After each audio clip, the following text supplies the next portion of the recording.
Welcome back to Killzone. I'm Blind Sally, joined today with 9 Gear Crow and D-Stex. And we are finally getting out of the marshy, not Vietnam, there's sort of gray, white, there's green brown texture in this level. Yeah. And there's rocks. Like, we're going to see actual rocks.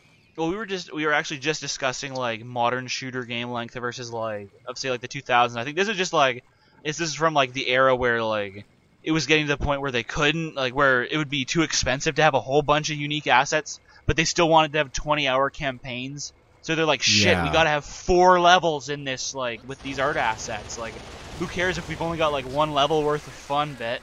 Yeah. Well, and story-wise, in Killzone, this is Chapter 6. This is the first chapter where the plot is actually going. The first 5 chapters were kind of an extended prologue where you're putting your 4-man team together. How many chapters are there? 11? There's 11 in this one. And I think there's like 10 in Killzone 2 and then like 8 or 9 in Killzone 3. So the games get comparatively shorter as the series goes along. They benefit for it. The chapter length, though, also modifies that. Like, I mean, you can't just judge it based on like the number of chapters. They are longer, yeah. They're closer to 15, 20 minutes long, each chapters. Okay. Oh, this is a new gun. Oh, this is the neatest looking gun yet. Yeah. It's the Hellgast RPG launcher. Yeah. I like the stock. I like the folded stock in the back, like a Spas 12, or however you pronounce it. Oh, now we're back to the... What kind of gun was that? The one with the built-in scope? That was the standard Hellgast assault rifle. Okay. It had an underslung shotgun secondary fire. Yeah, it's the gun that essentially only Haka is really good at. Otherwise, it's a spray and pray gun with everyone else. Yeah. So is there any concrete difference between the good dude guns and the Hellgast guns? The Hellgast guns are almost all of them have cylindrical or helical barrels. And does that mean anything? Design, sorry? Does that mean anything in gameplay terms? No, it's just, well, it means that they all have far larger ammo capacities. Okay. Yeah, and usually, if you're playing anyone other than Haka, the Hellgast guns are a lot more inaccurate because the ISA characters aren't as familiar with them. Okay. Yeah. Okay. That's kind of neat. That's kind of a nice touch. Yeah. I think the design ethic behind the Hellgast guns is as many bullets as you possibly can fire at the enemy, even if it's a bit less accurate, whereas the ISA guns look more like traditional United States military weapons. Right. Like going for accuracy. Yes. And they have actual clips. That was a great gunfight there, just sort of 2 guys standing and shooting at each other, not moving. Yeah. So well, Killzone has essentially been referencing every major combat engagement of the last 100 years. So now we're going all the way back to the Civil War era. Oh, do we get to? Is this a sequel to Custer's Revenge? I hope not. No. Okay. Darn. Okay. I think it's better for it. Okay. Although some weird shit happens to Evelyn Batten in Killzone Liberation, so... Yeah. Well, that's awful. War is awful, man. Well, yeah. And that's not as what awful as Killzone's Custer's all about. Revenge. That was the worst thing. Custer's Revenge is pretty irredeemable. Yeah.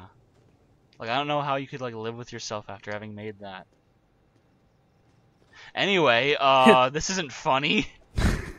Yeah. Do you guys want to just want to call this a mulligan? The awkward silences following it are funny. I'm having a great time.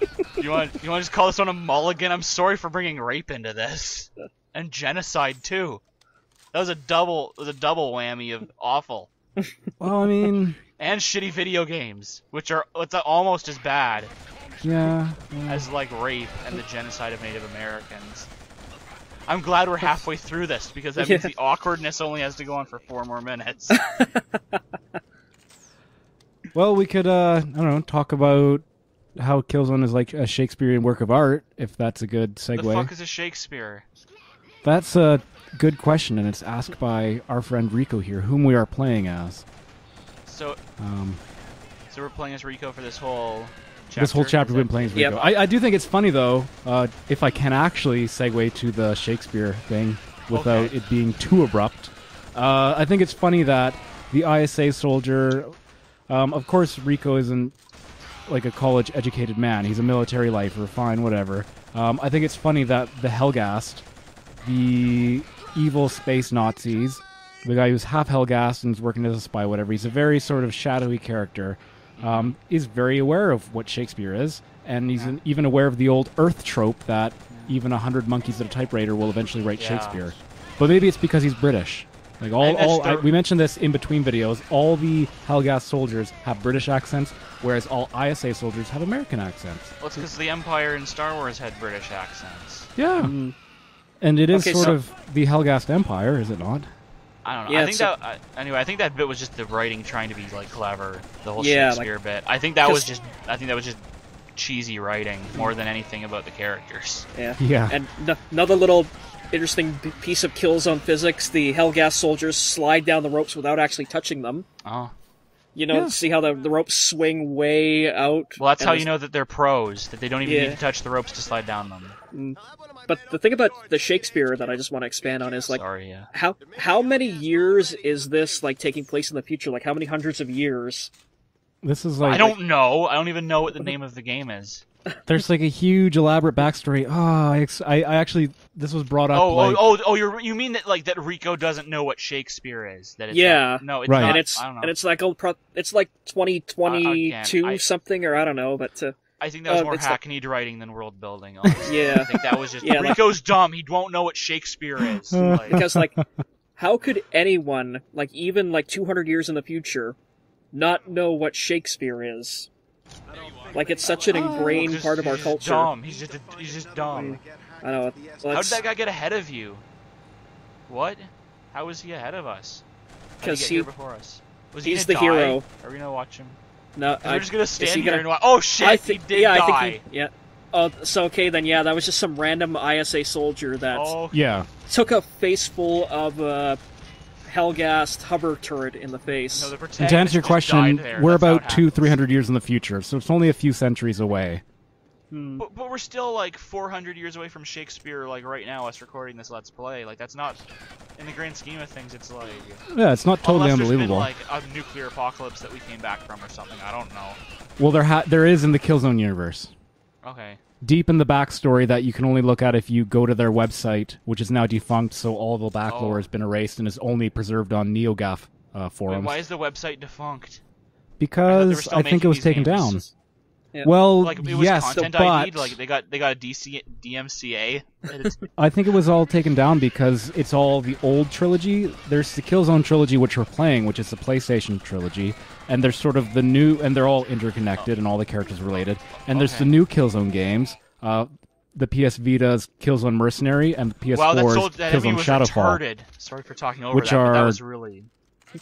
Yeah, the AI is not great. Stupid. But Killzone Shadowfall and Killzone...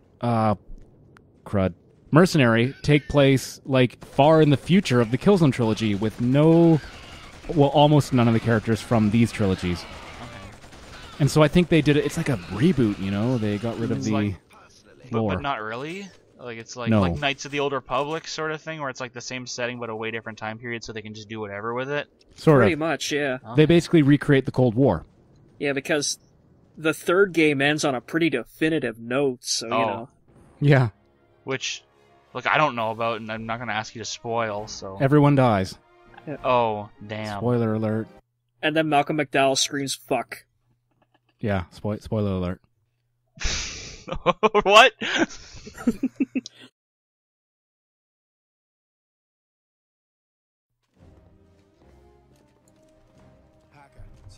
Oh, we got a trophy. Uh-oh. Take it easy, soldier. Stand back from the equipment. None of you move. We just had to call in tech support the other day. I don't want to have to get it fixed again. Yeah. Holy crap, it's Private Billinghurst. Didn't I shoot him in the head?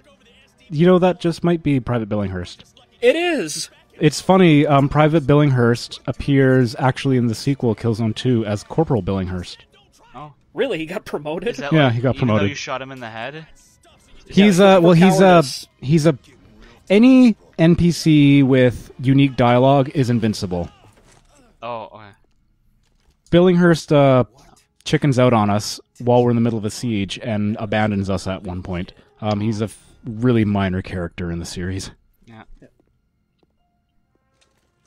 I'll just pretend I give a shit about any Yeah. of this. Gotta get going now.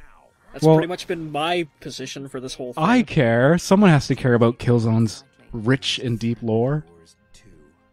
And we have a job to do. That's I'm great just- writing. We have a job to do. Yeah. I've never heard that before. I'm just doing this for the paycheck. It's in the mail, I swear. There he is. Better be. 3-star Hey. general with a goatee and shoulder-length dyed hair. Yeah. Shoulder length Oh. dyed dreadlocks, no less. Yeah. General washed up rock star And- reporting yeah. for duty. Yeah. And guy liner too. Like, look at that soul patch. General Bon Jovi. Actually, no, he looks more like Bruce Springsteen, but with long hair. He's probably one of the most charismatic characters in the game, which is Oh. funny. By And he's funny, voiced- do you mean unfortunate? And he's voiced by Ronnie Cox. Oh, I don't know who that is. So He's don't the main explain. villain We don't have from time. the villain from RoboCop. Oh, they're just poking in his head there. I Yeah. thought that was the dad from that '70s show. Was that villain from RoboCop? Or we're thinking about different villains. No, he's one of the villains from RoboCop. Oh, okay. Templar. General. Vaughton's lapdog. Templar just got name dropped. Oh. The bad guys are on to our band of heroes. Templar squad will And of So course, I like- once again, Is that guy just the intern, or what's he doing? yeah, Here? that's we've dubbed that guy Private Caliban. He doesn't wanna be Our there. Shakespeare thing, yeah. Oh, staff at the beacon. He's General Anime's bitch throughout this entire thing, and it's really creepy to see how abused this poor guy is over the course of this game. Yeah. he's hanging out with like General Dude and like Let them know. General Monologue and General Monologue. yeah. And, like, he's just got this terrified look on his face the whole time. Like, he realizes he's the only sane person on that space station. Just like no college And it's- credit is worth this. Yeah, and it's not going to end well for him. It doesn't. And that's level 6. Yeah. Well, thank you very much, D-Stex. Well, thank you for having me. It's been a pleasure, yeah? Yep. And No, I'm kidding. check It out- sucked. And be sure to check out D-Stex's Sonichu reviews up on YouTube. Because, hell, someone's going to watch them. Yeah. Wait.